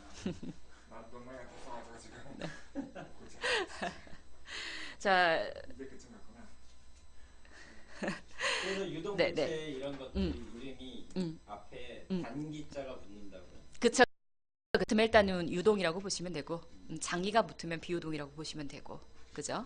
자, 이런 상태에서 자 일단은 그러면은 재무상태표상 우리가 여러 가지 계정들이 있어요. 자산 계정을 보면 굉장히 옆에 보면 현금, 보통예금, 정기예금, 뭐 바들어음 뭐 이런 것들 있죠. 많이 보시는 계정들이죠. 투자자산 그다음에 비유동자산 보면은 유형자산 그다음에 기타 무형자산 그죠? 이런 것들 다 있죠. 자 부채 계정 한번 넘어가 볼까요? 외상매입금, 미지급금, 예수금, 부가세 예수금, 가수금 뭐 되게 많아요. 단기 차입, 장기 차입. 그다음에 자본금 계정 가면 자본금, 그다음에 미처분 이용 이런 것들이 있어요. 많이 보기는 하지만 실무상 도대체 외상매입과 미지급금의 차이는 뭐며, 그죠? 예수금은 어떨 때 발생하는 거고, 도대체 외상매출금과 그죠? 그렇지만 예수금은 예수님의 네. 외상매출금과 받으러움의 차이는 뭐며 단기 대여금 이런 건 다 뭐야? 이제 주로 어떨 때 이런 걸 쓰는 거지? 이런 것들이 궁금할 수 있어요. 왜냐면 뭐 세무 대리인들이 이런 업무를 하는데 사실 정확한 답은 없어요. 정확한 답은 없는데 일반적으로 처리되는 것들을 얘기를 해볼게요. 그리고 여기 전제 조건이 있어요. 뭐냐면 이런 재무상태표를 만드는 세무 대리인이 사실은 전문가가 아니다. 즉 본인들도 모르고 만든다라고 보시면 돼요. 이게 세무업계 사실 굉장히 심각한 문제인데 일단은 그 세무를 전문적으로 공부하지 않은 사람들이 진입을 해서 이제 업무를 하다 보니까 이제 그 경험치에 의해서 일을 하는 부분들이 많고 이런 부분들을 다 알고 하는 것보다는 습관적으로 하는 업무들이 많고 또 거래처가 워낙 많기 때문에 일일이 꼼꼼하게 봐줄 수 없는 문제도 있고 여러 가지 문제들은 있어요. 그러다 보니까 사실은 현금 계정이나 뭐 그밖에 다른 계정들도 재무상태표가 사실 신뢰성 있는 재무상태표라고 보긴 좀 어려운 부분이 있어요. 이제 그런 조금 외람된 질문인데 그러면 이거를 그 어떤 세무 대리인들이 이렇게 하면 네. 세무사가 나중에 그거를 확인은 잘 안 해요. 그쵸. 왜냐면 그런 업체들을 다 일일이 본다는 것도 되게 어려운 부분이고 또 세무사는 뭐 해요? 세무사는 대리인이 다 개정해가지고 다 하면 세무사는 뭐 하러 다니지? 사업 해보셨어요? 안 해보셨어요? 네? 사업 해보셨어요? 안 해보셨어요? 지금 하고 있잖아요. 얼마나 바쁜데요? 도대체 그거 안 세무 업무 외적으로 너무 일이 바쁩니다. 세무사가 세무를 매일 바쁘다 그러면 누가 세무를 한다는 거예요. 자, 그러다 보니까 일단은 자산 계정이든 부채 계정이든 재무 상태표상에 있는 계정들의 일단 일반적인 특징은 제가 말씀을 드릴게요. 근데 이게 항상 맞는 것도 아니고, 그렇지만 이제 실무를 많이 하다 보니까 실무적으로는 이렇게 처리를 한다 정도만 이해하시면 될 것 같고, 일단 자산 계정 한번 봐볼게요. 보통 이제 현금 계정이 있죠. 현금 계정이 있는데 실제로 현액 그 남아있는 현금을 정확하게 처리하는 데들은 없어요. 보통은 이제 그 외상 매출구, 외상 매입금 이런 것들 다 현금 처리하는 경우도 있고, 일단 경비 나가면 다 현금 처리하는 경우도 있어요. 그러다 보니까 현금은 사실 믿을 수 있는 계정은 아니에요. 근데 결산 업무를 좀 빠르게 하고 편리하게 하기 위해서 현금 처리한 경우들이 있기 때문에, 그렇지만 이런 현금 계정을 막 사용하다 보면 결국 그 결과물로 가지급금과 가수금이 계속 발생될 수 있는 문제들이 있어요. 그리고 보통 예금 같은 경우는 사실 이거는 거의 똑같다고 보시면 돼요. 이것마저도 안 하는 세무대리는 없을 테니까. 보통 예금은 실제로 그 12월 31일자 통장 계정이나 이런 것들을 다 그대로 받아가지고 통장 잔액은 일치시킨다. 이제 그렇게 보시면 될 것 같고, 자, 외상 매출금은 실제로 12월 30일자 기준으로 외상으로 매출이 발생되고 아직 못 받은 돈이죠. 뭐 받을 어음 다 비슷한 계정이긴 해요. 그랬는데 여기서 이제 외상 매출금의 문제는 실제로 이 외상 매출금이 그 재무상태표상에 있는 금액과 일치하는가, 실제가 일치하느냐가 관건이겠죠. 그렇지만 이제 일치하지 않는 경우가 굉장히 많아요. 왜냐하면 정확하게 그 대표자로부터 기말 잔액을 받지 않고 통장에서 나간 내역이라던가 이런 것들만 가지고 대충 처리하다 보면 확인되지 않는 금액들은 사실은 외상 매출금이 회수된 금액인데도 불구하고 처리를 안 한다거나, 이렇게 해서 실제로 외상 매출금이 실제보다 과대 계산돼 있거나 과소 계산돼 있는 경우도 굉장히 많아요. 뭐 왜냐면 나중에 재무상태표 보면 대표자들이 이래요. 왜 외상 매출이 이렇게 많아? 막 이래요. 그러면 뭐냐면 다 받았는데 못 받은 돈이라고 표시돼 있다는 거거든요. 그러면은 외상을 한 거에 대한 돈을 받을 거잖아요. 그죠? 그쵸. 외상 매출금 이미 다 받았어. 사실은 12월 30일자로부터 A라는 업체로부터 다 받았어. 그래서 외상 매출금이 없어. 근데 재무상태표상에는 있는 걸로 나오는 거죠. 그럴 리 있어요. 오, 그럼요. 많이 있죠. 네? 외상 예. 매출금이 하나도 없는 경우가 있을 수 있다고요? 하나도 없는 게 아니라, 그러니까 실제로는 받았는데 그 재무상태표에서 안 받은 걸로 표시되거나, 아니면 아직 안 받았는데 받은 걸로 표시되거나, 이런 식으로 실제와 다르게 계산될 수 있다는 거죠. 문제는 이런 것들이 생겼을 때는 가지급금이랑 가수금 문제가 발생된다는 거죠. 예를 들면은 외상매출금을 받았는데 재무상태표상에는 외상매출금이 받지 않은 걸로 표시가 돼 있다. 그러면 분명히 통장이든 어딘 돈이 들어왔을 거 아니에요. 근데 외상매출금하고 서로 상계 처리를 안 했어. 그럼 그 돈은 뭘로 표시가 됐을까요? 빼야 돼. 빼야 돼. 그 돈은 보통 가수금을 처리해. 가수금. 확인되지 않는 금액은 대표자로부터 받았다. 그러니까 법인 입장에서는 외상매출금을 받아서 외상매출금하고 서로 상계 처리해야 될 돈이 외상매출금이 아닌 가수금으로 잡히는 거죠. 확인되지 않으니까. 자, 이런 것들을 다 확인하고 이게 어떤 건인지 체크하고 해주면 좋겠지만 그렇지 않은 경우들이 있으니까. 그래서 그런 문제들. 근데 받을 어음 같은 경우에는 이제 그 어음 같은 경우를 받았을 때 어음이 부도나거나 이제 이럴 가능성들이 있어요. 그랬을 때는 이제 대손 충당금이라든가 대손 처리 이런 것들을 해야 되는 문제들이 있는데, 그런 부분도 잘 계상을 안 해놓고 외상 매출금 다 받았다고 처리해버리면 나중에 가서 이거 못 받았는데 이래버리는데 대손 송금을 보려고 보니까 그 장부상에 채권이 없어. 받은 걸로 표시가 돼 있어. 이런 문제들 진짜 많이 생겨요. 그럼 다시 못 받겠네. 뭐 그런다고 해서 못 받을 건 아닌데 여러 가지 회계 처리를 좀 복잡하게 다시 해야 되는 문제들이 생길 수 있겠죠. 그리고 이제 보통 미수금 계정이라고 하면은 신용카드 매출이 있는 데들이 주로 이런 계정을 많이 써요. 즉 온라인 매출이라든가 뭐 소매업들 해가지고 매출은 잡았는데 신용카드 회사로부터 돈이 들어와야 되잖아요. 그랬을 때 신용카드 매출 회사로부터 돈이 안 들어왔을 때는 보통 이제 12월 31일자 기준으로 못 받은 돈을 미수금 처리를 많이 하고, 아니면 유형자산 처분을 했다거나 그랬을 때 유형자산에 대한 대금이 아직 안 들어왔다. 그랬을 때도 미수금 처리하고, 그다음에 선급금은 이제 우리 입장에서 보면 미리 준 돈이죠. 아직 경비를 처리하진 않았지만 내년에 경비 처리할 건데 미리 계약금을 줬다던가 그랬을 때 발생하는 계정들이죠. 뭐 예를 들면 이럴 수 있어요. 내가 이번에 그 상품을 미리 좀 땡겨서 매입을 하려고 해. 근데 이제 세금계산서 발급은 받았어. 그랬는데 이 부분이 단기 경비 처리할 건 아니야. 그러면은 이제 우리 입장에서 선급금이 되는 거죠. 그렇게 되는 거고, 단기 대여금 같은 경우 가만히 생각을 해보면 재무상태표상 부채가 굉장히 많아요. 단기 차입이든 장기 차입이든 차익이 몇 억이 있는데 보니까 단기 대금도 막 1억이 있어. 이러면 이제 예상을 해볼 수 있죠. 뭐가 있을까요? 뭐가 있을까요? 지금 질문이었어요? 뭐가 있을까요? 부채도 지금 단기 차입이든 장기 차입이든 한 3, 4억이 있는데 단기 대여금도 1억이 있어.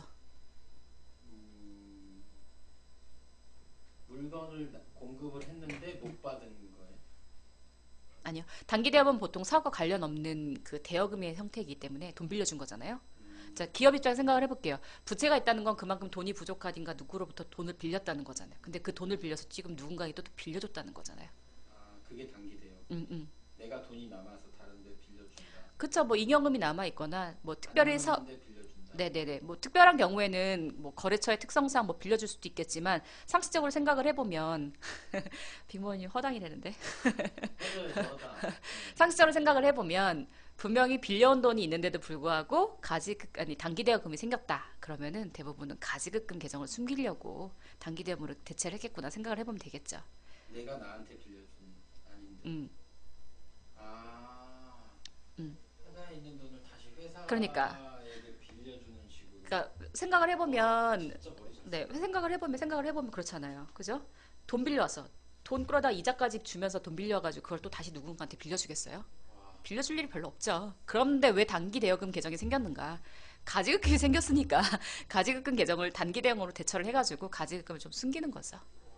그래서 이제 그렇게 생기는 부분들이 많이 있으니까 이제 실제로 단기 대금이 있을 수도 있고 뭐 있을 수도 있는데 이제 그런 가능성이 있을 수 있고 그 다음에 가지급금 계정은 워낙 많아요. 가지급금은 어떤 실제로 대표자가 그냥 세금 없이 돈 가져가려고 가지급금으로 그냥 가져가는 경우도 많고 사실은 가져가서 이제 그걸로 이제 이것저것 물건도 사고 하는데 적격 증빙을 수치를 못했어.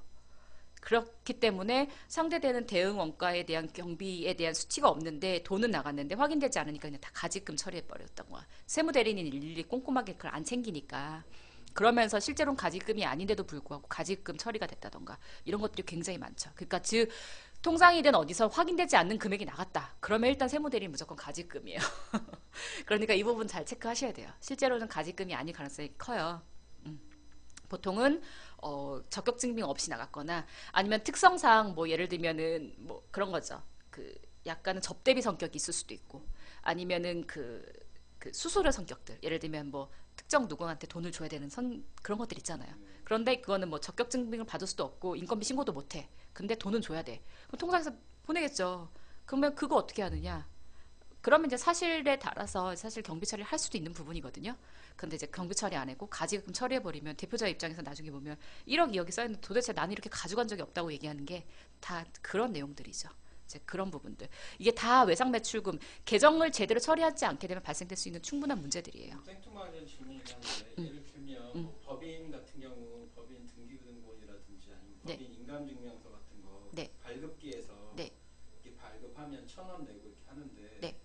그럼 그 영수증 있잖아요. 네. 현금으로 써야 되거든요. 네, 네. 카드가 안 돼요. 네. 법인카드로 대면 법인으로 하겠는데 그게 안 돼서 현금으로 썼어요. 그럼 그 영수증 1,000원짜리 그거를 세무사한테 줘야 돼요. 그쵸, 그쵸. 그러면 이제 경비 처리가 안 되는 주면 거죠. 안 주면 이제 그 금액은 없는 돈이 되는 그게 거지. 가지급금처럼 되는 걸 수도 있겠네요. 통장에서 그 돈이 나간 게 있다고 한다면 가지급금이 될 수도 있죠. 임시계정으로. 보통은 등기 인터넷 등기소 같은 경우도 그런 식으로 돼 있으니까 그 영수증 만약에 안 챙기면 그쵸. 다 그런 식으로 비용 처리가 안 된다는 그쵸, 그쵸. 확인되지 않으면 그럴 수 있죠. 분들 왜 카드 안 되게 만들어 불편하게 사실 뭐 그런 금액은 이제 크지 않으니까. 근데 중요한 거는 이제 크다고요? 적격 증빙 못 받고 이제 상품을 매입해야 되는 경우 있어요. 뭐 예를 들면 현금밖에 거래 안 한다. 이런 데들 있을 수 있죠, 충분히. 그쵸, 그쵸. 그런 부분들이 있을 수 있고. 외상매입금도 마찬가지예요. 이게 실제로 외상매입금이 기말이 현재 남아있는 금액대로 하면 좋겠지만 그렇지 않은 경우 많아요. 제대로 처리되지 않으면 외상매입금도 과대계산될 수 있고 과손계산될 수 있고 그렇게 되면 가지금 가수금 문제 발생되고 자 미지급 같은 경우는 주로 이제 그 실무에서는 카드 대금이라던가 그다음에 직원급여 미지급금하고 미지급 비용을 특별히 구별하진 않고 써요. 그러다 보니까 미지급금이나 미지급 비용이 있다. 그러면 대충 카드 대금, 법인카드 대금이라던가 직원들 아직 급여 12월 달 기준으로 봤을 때 안준 급여라던가 뭐 요런 것들이 잡혀 있겠구나 이렇게 보시면 되고 자 예수금 같은 경우는 좀 빨리 해볼게요. 예수금 같은 경우는 보통 4대 보험 가입하는 직원들 있을 때 그다음에 3.3% 소득자들이 있을 때, 자, 그랬을 때 4대 보험 직원한테 떼어놓은 돈 있잖아요. 그다음에 원천징수 떼어놓은 돈 있잖아요. 이제 그런 것들 다 예수금이에요. 예수금이 이제 3.3%. 네네, 그런 것들. 즉 내가 부담하는 부분은 아니지만 상대로부터 떼어놨다가 예수로 갖고 있다가 나중에 이제 해야 되는 것들. 네네, 그런 거 있고. 그다음에 부가세, 예수금, 대급금은 서로 상계 처리를 해요. 그래서 기말에는 원래 사실 부가세, 예수금이나 대급금은 계정은 사실 거의 잘 없긴 해요. 없고 선수금 같은 경우는 내가 매출은 올해 매출은 아니야. 그런데 그쪽에서 이제 계약금을 먼저 줬어. 그래서 세금 계산 발급을 했어. 그렇지만 올해 매출은 아니야. 그러면은 그쵸, 선수금이 되는 거죠. 선수금이 되고 부가세 신고한 내역하고 매출 신고가 좀 틀리죠. 그래서 이런 건 세무 조정 사항이 발생될 수 있고. 근데 단기 차입금 이런 것들 1년 이내에 상환 의무가 있는 부채들. 가수금 같은 경우는 주로 이제 사업 초기 자본금이 많지 않고 초기에 들어가는 비용이 많아서 이제 대표자나 그 뭐지 주주로부터 이제 돈을 빌려다가 주로 많이 처음에는 메꾸죠. 그랬을 때 가수금 같은 게 많이 생기고. 주임종 임차금하고 가수금하고 같은 거예요. 주임종 단기 채권은 가지급금하고 같은 거라고 보시면 돼요. 거의. 그러니까 그 주주나 임원이나 종업원으로부터 단기로 돈을. 가수금은 법인에서 네네네네. 네. 맨날 이게 헷갈려. 네. 그런 게 있고 그다음에 가수금이 많겠다. 네네네. 가수금 같은 경우는 보통 사업 초기에 가수금을 많이 만들어 놓으면 나중에 법인이 잘 돼서 이제 이득이 많이 나잖아요. 그때 이제 그걸 세부담 없이 가져가기 좋죠. 왜냐면 가수금을 그 뭐지 주는 걸로 그동안 빌려준 돈 법인으로부터 다시 받아간다 생각하게 되면 세금 없이 가져갈 수 있는 부분이니까. 대신에 단점은 있죠. 이렇게 되면 부채 비율이 높아지니까 이런 부분 문제 있을 수 있고. 그래서 나중에 가수금이나 이런 것을 통해서 증자나 이런 것들 통해서 자본화 시키는 부분도 많이 있죠. 네, 네. 왜냐면 부채 비율이 높아지니까 재무상태표가 별로 안 좋아지잖아요. 그러면 가수금을 그냥 증자를 해가지고 자본화 시켜버리면 이제 좋아지겠죠. 부채는 줄고 자본금은 늘어나는 형태니까. 자, 주로 이제 이런 계정들을 쓰고, 자, 우리가 다른 거보다는 부채 비율하고 유동 비율만 보면 될 것 같아요. 그쵸? 총 자기 자본 중에서 이제 총 부채가 차지하는 비율이 얼만큼인가 했을 때 여기서 총 부채라는 거는 유동 부채, 비유된 부채를 얘기하는 거겠죠. 그랬을 때 부채 비율이 높을수록 이제 당연히 안 좋은 거고, 보통 이제 150% 이하면은 이제 양호한 걸로 보고. 그래서 때 네. 그다음에 이제 유동 비율은 뭐냐면 유동 자산, 그러니까 유동 부채와 유동 자산. 아까 이거 설명했죠. 즉 1년 안에 현금화 할 수 있는 자산과 그다음에 1년 안에 내가 갚아야 될 부채 생각을 해보면 갚아야 될 돈 어떤 게 크게 좋겠어요? 유동 자산입니다. 당연하죠. 그죠? 네네. 유동자산이 높을수록 1년 안에 갚을 돈을 충분히 유동자산으로 해결할 수 있잖아요. 그죠? 근데 여기서 유동자산 중에는 아까 재고자산이 포함되어 있거든요. 그 여기서 재고자산을 뺀 거를 당좌 비율이라고 해요. 즉 재고자산 중, 그러니까 총 유동자산 중에서 재고자산은 사실은 상품으로 갖고 있는 거기 때문에 바로 현금화 시키는 건 좀 아니잖아. 그러니까 재고자산을 빼고 실제로 현금화 시킬 수 있는 현금화 자본, 그 자산들을 봤을 때 이 비율이 높을수록 당연히 좋다고 볼 수 있겠죠. 그러니까 정말로 말 그대로 단기에 그쵸 그쵸 현금화 시킬 수 있는 거. 당자 비율이 그쵸 당자 비율이 높다는 건 굉장히 양호하다는 거겠죠. 그런 거죠. 그렇기 때문에 주의 깊게 봐야 될 건 부채 비율하고 유동 비율인 거고. 그래서 여기서 이제 중요한 건 유동 비율을 그럼 어떻게 높이느냐. 즉 차입금, 단기 차입금을 얼마만큼 이제 장기로 대체를 시켜서 유동 자산을 유동 부채를 최소화시킬 수 있는가. 이제 요 정도가 아마 관건이 될 것 같아요. 네. 요거는 이제 그때 그 뭐지 업종별로 융자 제한 부채 비율인 거죠. 얘기해 주셨던 거. 보통 제조업이 150% 미만, 건설업이 100%. 그죠? 평균 부채 비율이. 그건 이제 주기청에 나온 이제 네네네네. 그리고 제한 부채 비율로 보게 되면은 제조업이 지금 438? 400%. 네네네. 500%. 그러니까는 보통은 뭐 이거 어쨌든 부채 비율이 낮을수록 그죠? 그죠? 좋은 거니까. 네네네네. 협회에서는 300% 이하를 네네네. 그러니까 요거는 참고하시면 될 것 같고. 자, 그러면 이제 자본을 늘리는 활동 어떻게 하면 재무 건전성을 높일 수 있는가? 자, 마지막이네. 4분 안에 할 수 있습니다. 40분까지인데. 아, 그래요? 10분 안에 이거 다 못할 아, 것 같은데. 40분까지예요? 아, 그럼 좀 천천히 되겠습니다. 너무 좀 천천히 할게요. 저는 지금 4분 안에 끝내야 되는 생각 때문에. 자, 그러면 자기 자본을 늘리는 활동, 자기 자본이 높을수록 당연히 그죠? 그 아까 말씀드렸던 어떤 부분인 거죠? 여기서 말하는 그 부채 비율하고도 유동 비율은 조금 다른 문제긴 하지만 부채 비율을 낮출 수 있는 방법인 거잖아요. 네. 댓글은 없는데요?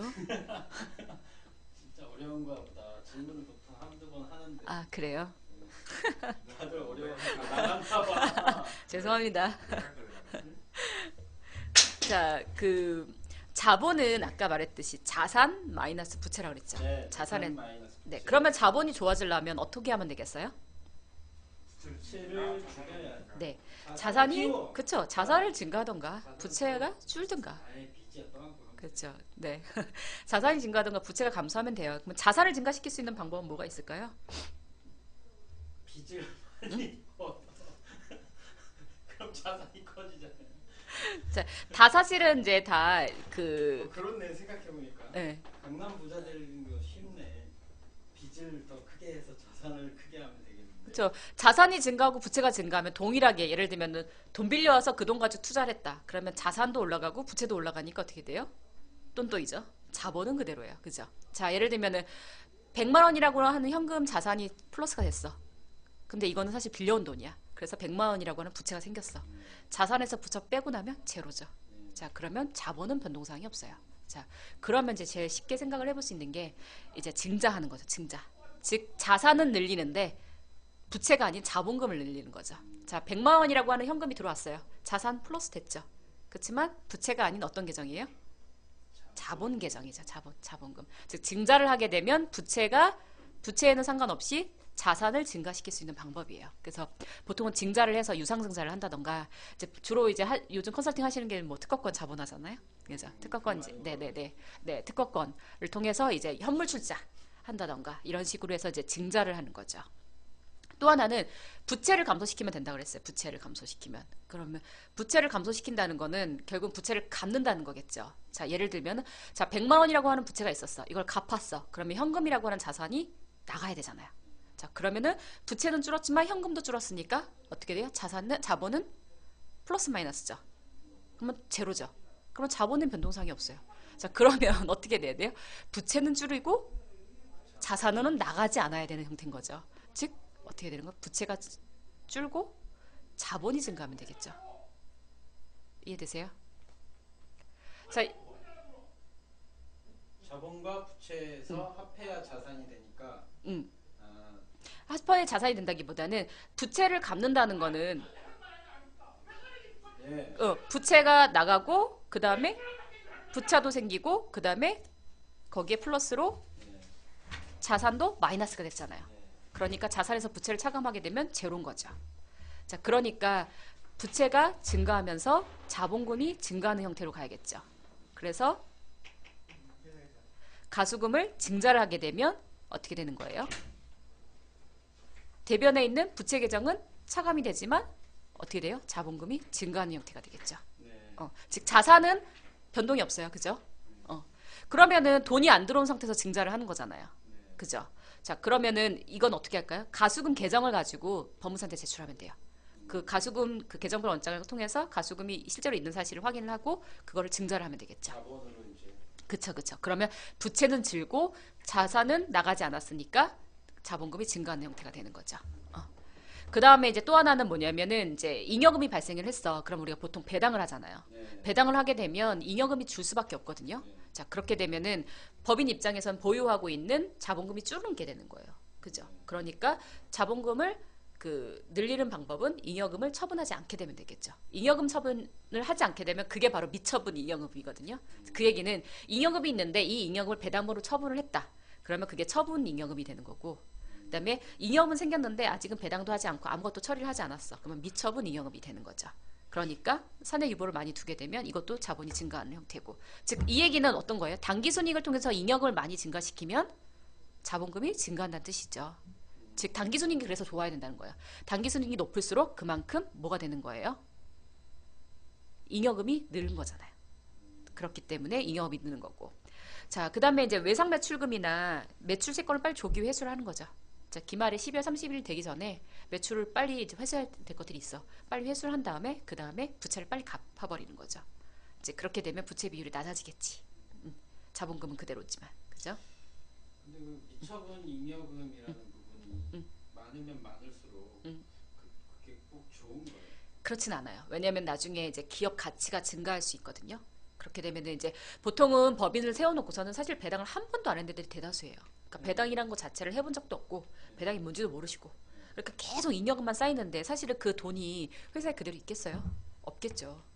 아, 명목은 있는데 실제로 그 네, 금액 네. 자체는 어디가 물론 이제 재투자를 해서 뭐 예를 들어 공장도 설립을 하시고 계속 유형자산에 투자를 했다고 한다면 상관이 없겠죠. 근데 대다수는 이제 그런 것보다는 가지급 형태로 돈을 많이 빼갔겠죠. 가지급 형태로. 그러다 보니까 재무상태표상으로는 굉장히 잉여금이 많은 것처럼 보이고 그다음에 자산이 되게 많은 것처럼 보이지만 사실은 그게 가공자산 개념인 거죠. 실제로는 없는 자산들인 거죠. 그런 문제들이 있고 그러다 보니까 적절하게 배당을 통해서 잉여금을 줄이는 것도 방법일 수 있어요. 기업 가치나 이런 것들이 낮아지기도 하고 그러다 보면 나중에 증여세 문제라든가 상속세 문제라든가 이런 것들을 좀 미리 플랜을 짜시는 분들도 이제 그런 거에 해당이 되는 거죠. 기업 가치를 낮춘다는 거. 그 다음에 이제 재고 자산이 너무 많다. 예를 들면 기업이 악성 재고를 떠안고 가면서 일을 한다. 그럼 이게 별로 좋은 게 아니거든요. 그러니까 이 재고 자산을 최소화시키는 거죠. 그러니까 재고 자산 회전율이 얼마만큼 좋으냐가 되게 관건이에요. 즉 기말의 재고 자산을 적게 보유하면서도 매출이 많으면 좋겠죠. 그렇기 때문에 악성 재고를 최대한 빨리 청산을 하고 그 부분으로 부채를 줄이는 것도 컨설팅의 한 방법일 수도 있고. 네, 그래서 재고를 많이 떠안고 있는 형태는 좋진 않아요. 그래서 이제 그러다 보면 우리가 이제 여기서 관건은 어떤 부분이겠어요? 그 당기순이익을 높이는 부분이겠죠. 당기순이익이 높으면 아까도 얘기했지만 법인세가 많이 나온다 그랬잖아요. 그러면 당기순이익을 높이고 법인세를 적게 내는 방법을 생각을 해보면 되겠죠. 이제 그런 부분들이 연구소 설립이나 벤처인 등을 통해서 이제 당기순이익을 높이면서 어떤 세액공제라든가 감면들을 통해서 세금을 줄이는 형태죠.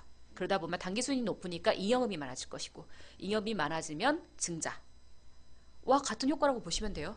자, 1억 증자, 2억 증자하기 쉽지 않아요. 그죠? 생각보다. 네. 그렇지만 당기순이익이 1억이야. 그러면 그게 증자하고 같은 효과거든요. 자본금으로 봤을 때는. 매출이 예를 들면은 뭐 예를 들면 50억 발생했어. 그쵸? 50억 발생했고 그 중에서 10%면은 5억이잖아요. 그쵸? 5%면은 2.5억이고.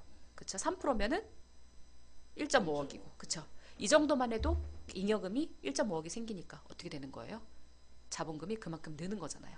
그죠? 그렇기 때문에 무조건 증자를 뭐 몇 억을 하겠다 해서 돈 엄청 들여가지고 하는 것보다 당기순이익을 어떻게 잘 내가지고 그 부분을 하면서 동시에 세금을 줄일 수 있는 방법을 고민을 해보는 거죠. 그래서 아까도 얘기했던 것이 벤처 인증이라던가 이렇게 되면 세액 감면 50%, 연구소 설립하게 되면 그 아래에서 최저한세 대상되지 않는 연구소 공제 이런 것들을 하게 되면 당기순이익은 높이고 법인세는 줄이면서 재무상태표는 굉장히 건전해지는 형태가 나오는 거죠. 그러니까 그런 부분들을 얼마만큼 잘 컨설팅 하느냐가 관건일 것 같아요. 자, 여기서 자 이제 아까 했던 거 같은 내용이에요. 그래서 여기까지 오늘 했고 뭐 사실은 기초적인 부분들이 다 넘어갔어. 그럼요. 안한것 네. 같은데.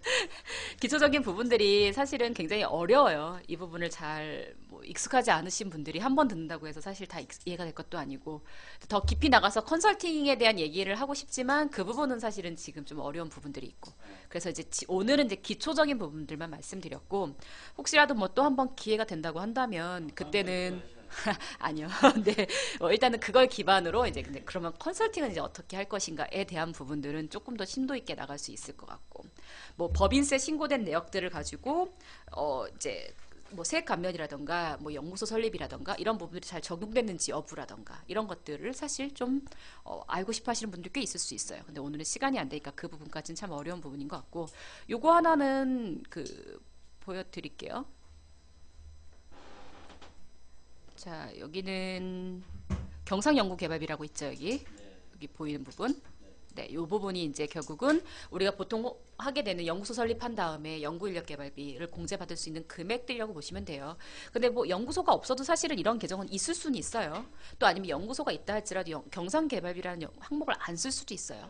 예, 그렇기 때문에 실제로는 잘 체크를 해보셔야 되고 이런 부분들이 그러면은 법인세 신고를 했을 때 우리가 신고 서식을 받잖아요.